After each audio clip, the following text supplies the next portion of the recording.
High achieving women are often successful in spite of the myths they believe about femininity. Welcome to day 43 of our 100-day Glow Up Challenge. I'm Dr. Nicole, and today we are dismantling the myths about femininity that keep high achieving women stuck in masculine overdrive. As a psychologist who works with successful women, I see how these myths create unnecessary struggle, burnout, and disconnection from their natural feminine power. You might be incredibly successful, but if you're operating from these false beliefs about femininity, you're working harder than you need to and missing out on the ease and flow that could amplify your results. Today, we're separating truth from conditioning so you can access your full power, both masculine, but more importantly, feminine. The first myth is that softness equals weakness. The myth says if I'm soft, people won't take me seriously. I need to be hard, aggressive, and unemotional to succeed. The reality is, softness is emotional regulation, and emotional regulation is the foundation of all high performance. Soft women don't explode in meetings, they respond thoughtfully. Soft women don't burn bridges, they navigate conflict with grace. Soft women don't exhaust their teams, they create psychological safety that brings out everyone's best work. Think about the most influential women you know. Are they the ones screaming and demanding, or are they the ones who speak with quiet authority and create calm in the midst of chaos? Softness isn't the absence of strength, it's strength that doesn't need to prove itself with a bullhorn. When you're truly soft, you can handle anything because you're not reactive, you're responsive, and responsiveness is infinitely more powerful than reactivity. The second myth is that independence means never needing help. The myth says I should be able to handle everything myself. Asking for help is a sign of weakness or incompetence. The reality is, true independence is having the security to be interdependent when it serves you. The most successful people in the world have teams, mentors, coaches, and support systems. They understand that collaboration amplifies individual capability. Hyper-independence isn't strength, it's often a trauma response that keeps you isolated and limits your potential. Feminine energy understands that receiving support, delegating effectively, and allowing others to contribute to your success is not weakness at all. It's actually wisdom. When you can gracefully receive help, you free up your energy for the things only you can do, your zone of genius. You become more effective, not less capable. The third myth is that love requires struggle. The myth says if it's not hard, it's not real love.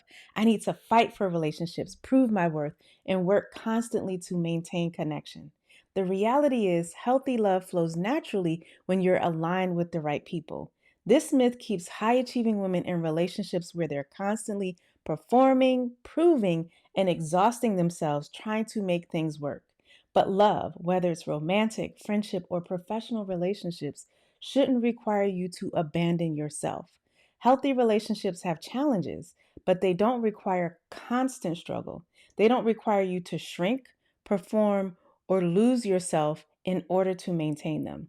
When you release this myth, you stop attracting people who need to be convinced of your worth and you start attracting people who recognize it naturally. The fourth myth is that rest must be earned through exhaustion. The myth says I can only rest when everything is done. Rest is lazy unless I've worked myself to the point of collapse. The reality is, rest is a biological necessity, not a reward for productivity. This myth creates the cycle where high achieving women work until they burn out, then they feel guilty about needing recovery time. But your nervous system, your creativity, your decision making ability, they all depend on regular restoration. Rest isn't the opposite of productivity, it's what makes sustainable productivity possible. When you rest proactively instead of reactively, you maintain your energy, your clarity, and your effectiveness over the long term. The most successful people understand that rest is strategic, it's not selfish.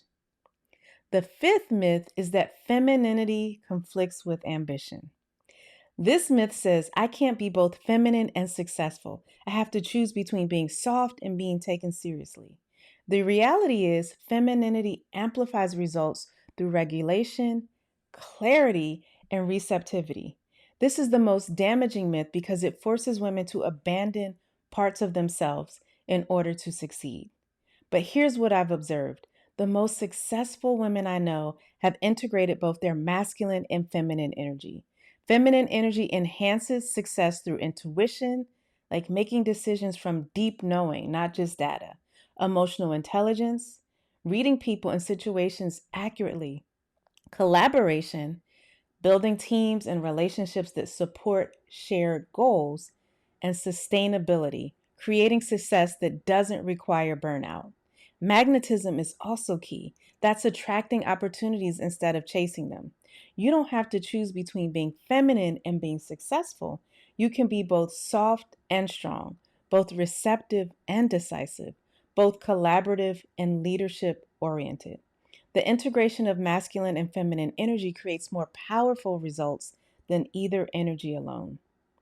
When you operate from these myths, you work harder than necessary because you're fighting against your natural energy. You exhaust yourself trying to prove worth that's already inherent. You miss opportunities that would come through receptivity and collaboration. You create relationships based on performance rather than true authenticity. You burn out because you're not honoring your need for restoration. These myths don't make you more successful, they make success more difficult and less sustainable.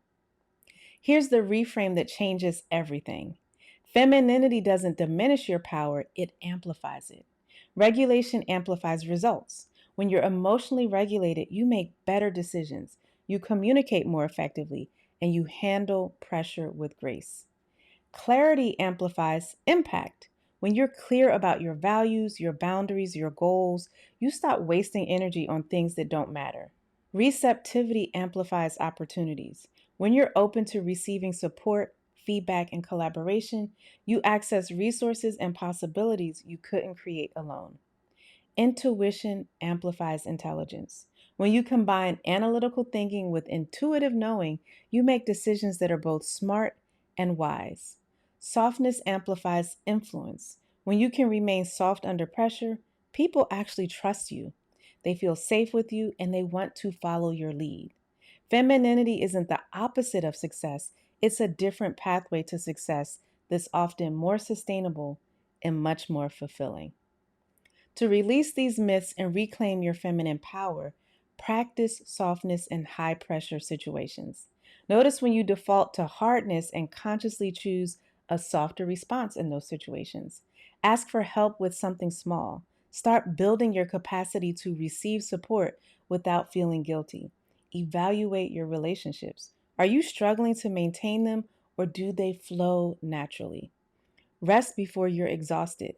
Make restoration a regular practice, not an emergency measure. Integrate both energies. Use masculine energy for structure and action, feminine energy for flow and connection. Release the myths and reclaim your ease. You don't have to choose between being feminine and being successful. You don't have to sacrifice your softness for your ambition. You don't have to work harder than necessary to prove your worth. Your femininity is not a liability, it's a superpower that can amplify everything you're already doing well. Make sure you hit subscribe for day 44 and keep up with us for this 100-day challenge. Tell me in the comments, which of these myths have you believed? I'll see you tomorrow. I'm Dr. Nicole.